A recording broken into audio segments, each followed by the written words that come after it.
Manchester United, thanks to Cristiano Ronaldo, managed to rescue a point from their Champions League match against Atalanta. It was a game where the English Giants didn't deserve anything the way they played, but hey, just like life, football can be equally cruel, and at times you see people get everything they don't deserve. At the end of the day, Ole Gunnar Solskjaer is a lucky man because he can rely upon the goal-scoring acumen of Cristiano Ronaldo, who is likely to get the team out of the woods many times this season before it concludes. But the draw also came at a cost, the price of which we'll find out in the upcoming weeks as Manchester United prepare to host Manchester City, Villarreal, Chelsea and Arsenal.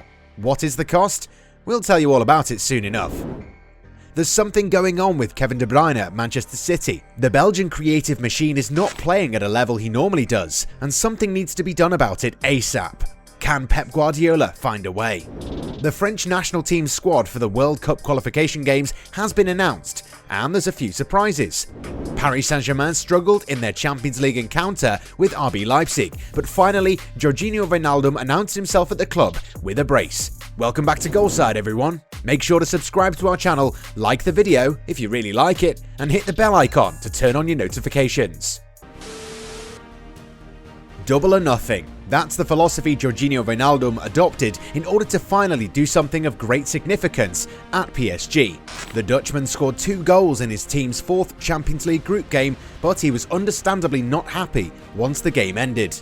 The former Liverpool man was subbed off a few minutes before the final whistle and was replaced by Ander Herrera. The 30-year-old then saw his team drop points in the final stages of the game after Presnel Kimpembe conceded a penalty that was converted by Szoboszlai in the 2nd minute of injury time. In short, the Dutchman's first good game for PSG was spoiled by a rather insufficient collective performance. Speaking after the game, Wijnaldum said that PSG were not precise enough and at times made things too easy for the Germans. Nonetheless, on the night, Wijnaldum was the best PSG player on the pitch. Positioned in the centre of midfield, he was finally able to boss the middle of the park and also had a lot of freedom going forward. Defensively, he was great too, making 4 ball recoveries and winning 50% of his total duels. Perhaps Mauricio Pochettino has finally found a system that works best for the Dutchman.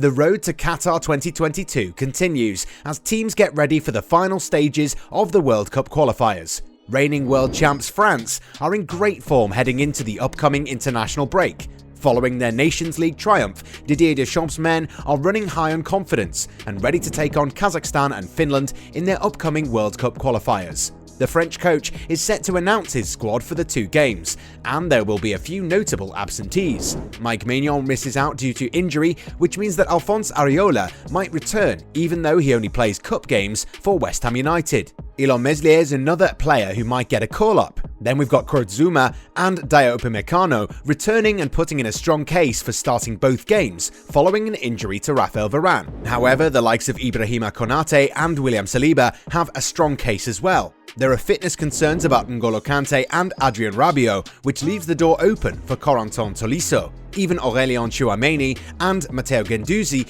might have a great chance. Anthony Martial is unlikely to be called, but Kingsley Coman is expected to return after a forced break following a minor heart surgery. The biggest surprise will be the inclusion of young Christopher Nkunku, who's been in fine form this season and deserves a call-up.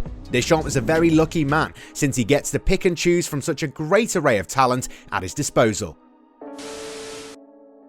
Things aren't going all that well for Kevin De Bruyne these days. In 7 league outings, the Belgian midfielder has managed only 2 goals and no assists. This is a real anomaly for a man who equalled Thierry Henry's record of providing 20 assists in a single Premier League campaign back in 2020. De Bruyne has more than a century of assists at Man City, which clearly means that something isn't going right for the player. Due to an ankle injury sustained during the European Championship, De Bruyne has struggled to reach full fitness again. Pep Guardiola has tried to get him to play as many games as possible in order to help him find his rhythm. Nonetheless, De Bruyne does need to find his creativity, because in recent games he hasn't been all that inspirational. The City manager has quite a few solutions, which gives breathing space to his star player. Hopefully it's just a phase, and the 30-year-old will find a way around it and return to being a master creator that we all know he is. So the latest episode of the Harry Kane soap drama seems to suggest that we're all set for a series finale. According to the English media outlets, the England international no longer wishes to leave Tottenham following the arrival of Antonio Conte. Kane believes that the Italian tactician's arrival will help Spurs win trophies in the near future. Lack of trophies was the main reason why Kane pushed for a departure to Man City last summer, but we all know how that turned out. Kane is reportedly delighted at Conte's arrival and is rumoured to be keen on playing under him. Reports claim that Daniel Levy is eager to help the new manager to rebuild the squad and has even offered him a transfer kitty of €150 million in order to strengthen the squad this January, while also spending on the right players that could help the team fight for titles next season. With Antonio Conte, it's never easy, so you can expect the former Chelsea manager looking to turn things around for the Londoners instantly. If his moxie works out, you can expect Tottenham to be a team that pushes for silverware this season. Meanwhile, club captain Hugo Lloris is also eager to work with Conte and believes that the Italian will help the team push towards a more prosperous era. He's the kind of coach who helps all the players and the club to improve. His resume speaks for itself. This is a very important week for the club, although we have little time to prepare for the 2 games ahead of us. He tries to give us a lot of information about the structure he wants to bring to the team, and then the players will have to meet his expectations.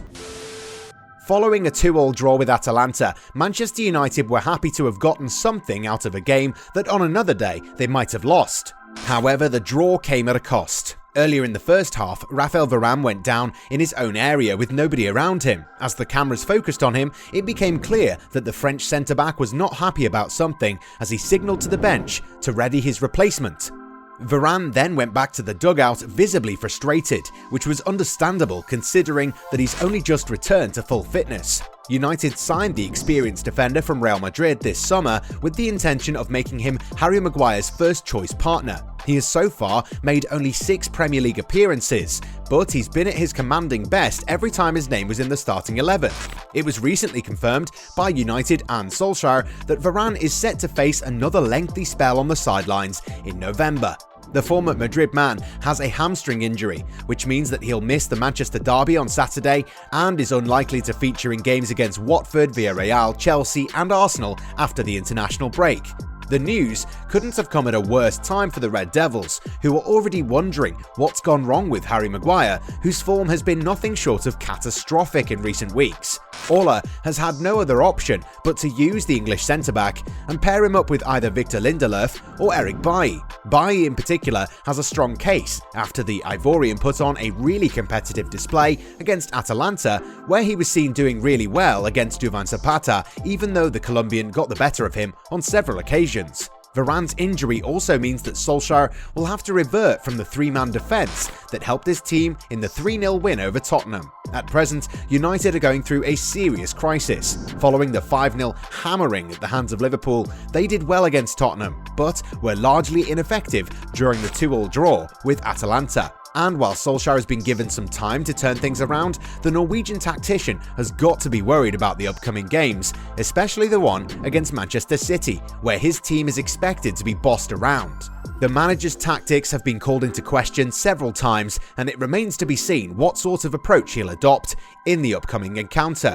Moreover, Paul Pogba's poor form is also a cause for concern, and with him suspended for the City game, maybe it's time for Solskjaer to give Donny van de Beek a chance. The forgotten Dutchman made a cameo appearance against the Italians in midweek, and he did well for himself. While his manager doesn't trust him, Van de Beek's excellent off-the-ball movement and ability to play quick passes is what the team needs, because most of the midfielders they have tend to spend a lot of time on the ball, and when they decide to pass, they rarely opt for a more progressive approach.